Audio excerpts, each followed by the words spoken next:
आता आलो आहोत नंदी चौकामध्ये। या ठिकाणी आपण पाहू शकतो अनेक शेतकरी आहेत, ते रस्त्यावर उतरले आहेत। नेमके त्या शेतकऱ्यांची काय प्रतिक्रिया आहे आपण त्या शेतकऱ्यांकडून जाणून घेणार आहोत। सर्वांना प्रथमतः नमस्कार।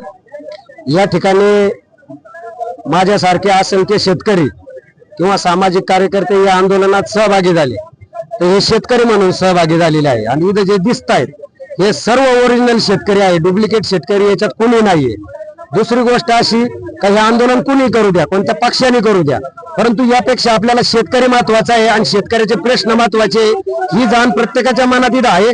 आणि ती मनात असल्यामुळे आज या ठिकाणी हजारोंच्या संख्येने या पुणे नाशिक हायवेला या ठिकाणी शेतकरी बांधव जमलेले आहेत। या ठिकाणी शरद पवार गटाचे राष्ट्रवादीचे युवक अध्यक्ष देखील आहेत, त्यांच्याकडून आपण जाणून घेणार आहोत की कशा प्रकारे आंदोलनाला प्रतिसाद मिळत आहे। या महाराष्ट्र सरकारने एका बाजूला नाशिक जिल्ह्याला एक GR काढला, त्या GR मध्ये 1580 रुपयाने प्रति क्विंटल असा रेट काढला।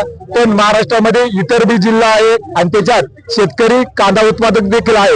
हे सरकार जिथं आंदोलन होतं त्यात मलमपट्टी करण्याचं काम करतं। पण आमच्या सर्व शेतकऱ्यांचं एक म्हणणं आहे, जोपर्यंत कांद्याला 24 रुपये हमीभाव भेटत नाही तोपर्यंत आम्ही हे कांदा आंदोलन मागे घेणार नाही। कारण की कांदा पिकवायला प्रति किलो एक 14 ते 16 रुपये खर्च येतो आणि आज आमचा कांदा 10-6 रुपये याप्रमाणे घेतला गेला तर कांद्यावर सगळ्यात मोठी अर्थव्यवस्था शेतकऱ्यांची चालू असते। कारण की कांदा जर मार्केटमध्ये चांगल्या पद्धतीने गेला नाही, कांद्याचे 2 रुपये झाले नाही तर मार्केटमध्ये पैसा फिरणार नाही। हे सरकार फक्त आईत खाऊ सरकार आहे। हिरे फक्त याला मत लागत असेल तर लाडकी बहीण सारखी योजना आणायची। कोणतीच लाडकी बहीण म्हणली नव्हती का आमच्या खात्यावर आयते पैसे टाका, पण या सरकारचं असंच आहे, या देशाचं बी असंच आहे।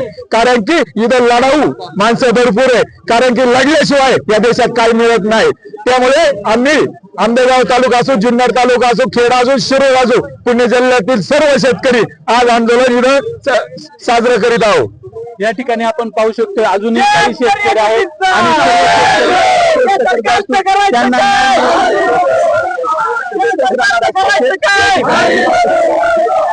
डॉक्टर अतुल साबळे, आंबेगाव।